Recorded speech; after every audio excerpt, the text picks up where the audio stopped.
Film dibuka dengan seorang pria yang tampak murung sambil meletakkan sebuah surat di hadapannya. Surat tersebut akan diberikan kepada saudaranya yang berada di luar negeri. Setelah itu pria itu nekat mewasalam dirinya, karena beban berat di pikirannya. Tidak lama polisi datang ke lokasi dan mengamankan tempat kejadian. Di tempat lain ada seorang pria bernama Marco. Dia adalah saudara pria itu. Setelah menerima surat itu, Marco memutuskan untuk kembali ke Paris, di mana tempat saudaranya meninggal. Marco sendiri berprofesi sebagai kapten kapal sekaligus memiliki beberapa usaha.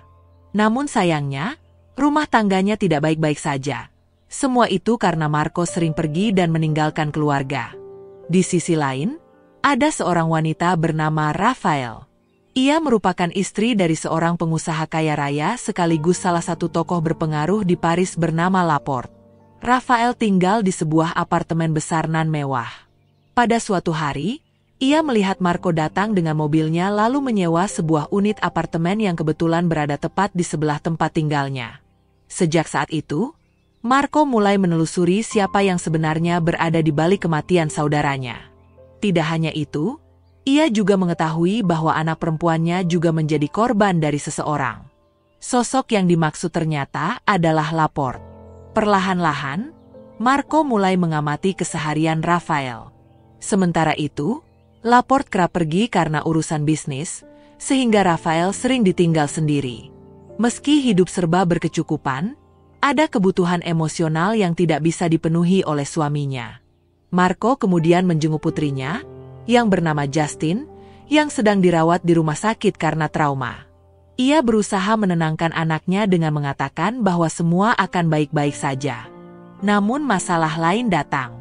Usaha sepatu milik Marco bangkrut, membuatnya semakin tertekan. Meski masih ada aset yang bisa dipertahankan, ia tetap harus memulai dari awal.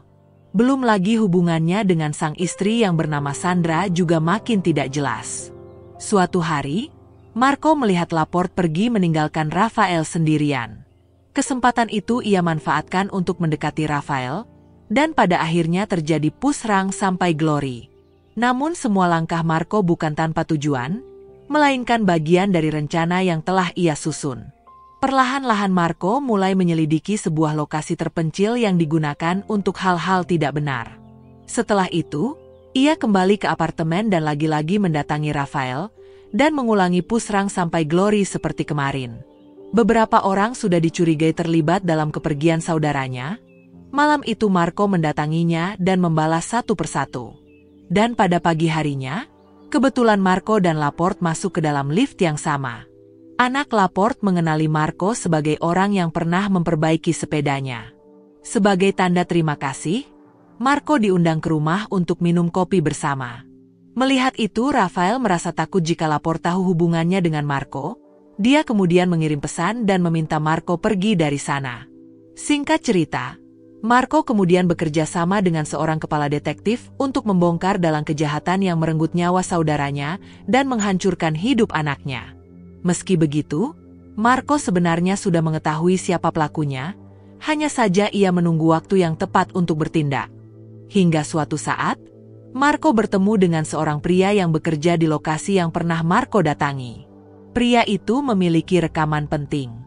Saat melihat isi rekaman tersebut, Marco mendapati bukti kuat yang menunjukkan keterlibatan Laporte beserta saudaranya.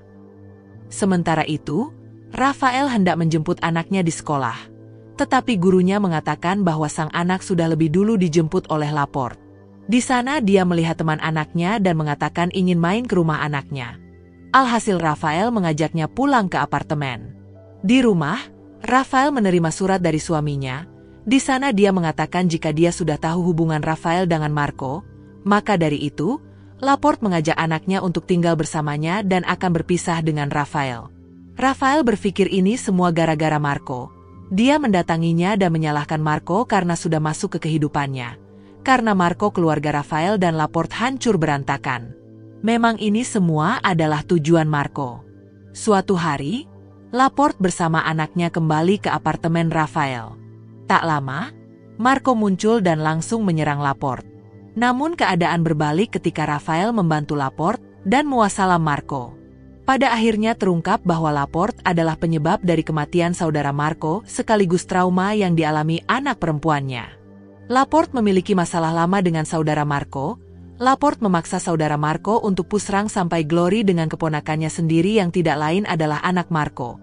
Karena itu dia merasa bersalah dan akhirnya memutuskan untuk pergi selamanya. Namun sayang dendam itu tidak terbayarkan. Meski bersalah, Laporte masih dengan bebas menghirup udara segar, sementara Marco harus menyusul saudaranya. Tidak hanya itu, trauma yang dialami Justin juga belum bisa terobati. Sampai akhirnya film pun selesai.